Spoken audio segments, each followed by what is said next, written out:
Hi, I'm John Husingveld, North Lakeland Discovery Center Executive Director. I'd like to share a few thoughts with you in this most unusual time that we are all facing with the COVID 19 virus and the world pandemic. So, when a situation like that hits our lives, we have to kind of take stock of what we find important.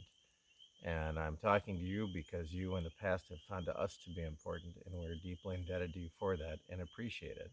If you're like me, being out in the environment is part of what I value most in life, and that's what the mission of the Discovery Center is, to connect people with the great outdoors. And through that appreciation and knowledge, I think we find enrichment in our lives.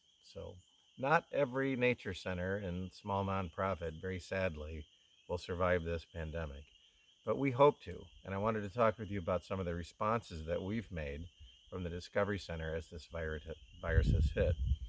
The first thing that we did was shutter our doors, both for all of your safety as well as for our own, on March 18th. On that date, we decided to close the facility and all the buildings. However, we left our trails open. So social distancing can be achieved outdoors for a person who's out hiking and enjoying the environment. And we knew our trails are very popular and wanted to be available for that. So we left our trails open.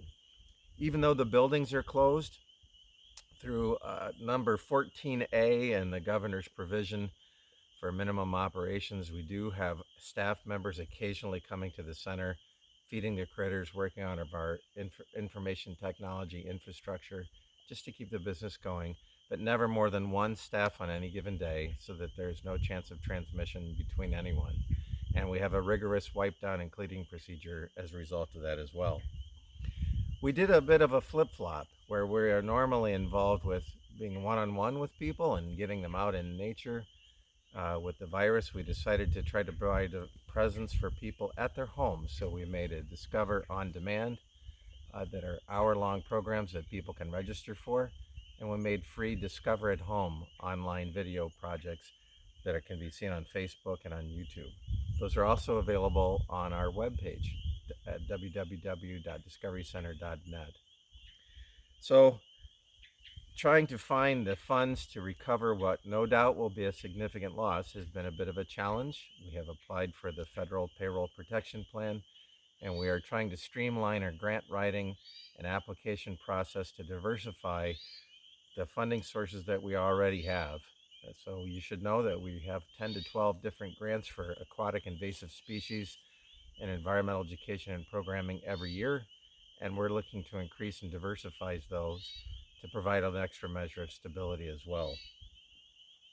We have some exciting projects in our future, in spite of the fact that we have this pandemic. We have been working with the Manitowish Waters Historical Society, and with them, in a joint partnership, we have received 3/4 of the funding to get a beautiful new pontoon boat, I should say a new used pontoon boat, for the very popular lake tours that we have that talk about the rich history of the Manitowish Water chain and area lakes, as well as the ecology of those lakes and the gangster history of those lakes with the Dillinger tours. Given the popularity of those, we decided to make a pontoon boat our fun to wish, if you will, for this year. And since we may not be having one of those in person, we're starting to appeal for funds for that in person. But thanks in generosity to the donors that are part of the Historical Society, we have achieved 3/4 of that already. So you will see that on the water this year in the Manitowish Waters area. We're also working with the Historical Society, the Department of Natural Resources, and the Wisconsin Historical Society, the State Historical Society, on the Civilian Conservation Corps era and the Camp Mercer that is just right up the road from us, and our CCC building that is on the grounds of the Discovery Center, seeking to get some funding to have that be an educational component of what we do as well. So Jim Bokern in particular of the Historical Society has been a great resource in helping that. He will be leading some important historical tours from the forest history side of Wisconsin this summer as well. There are some options for donation. We see that having the trails open and all the use that we're having, people are putting money into our trail boxes, and that's greatly appreciated. Whether it was skiing late into the late winter, early spring, and their groomed ski trails, or out hiking now when the weather's nice and keeping a safe social distance, we find that that's been a source of donations. People can register for our programs, which also helps us to secure our future. And we also accept the larger donations that have been part of our history.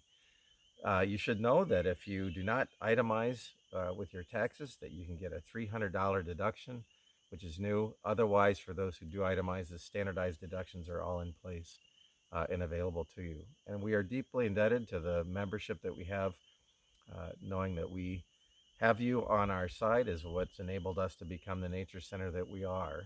And I hope that in this time of need and of reflection that you can all kind of think about your own lives and values and what role the Discovery Center may play in that. Now, perhaps more than ever, we can use your support, and we appreciate your help, and we appreciate being part of this community. So, thanks very much. Have a good day.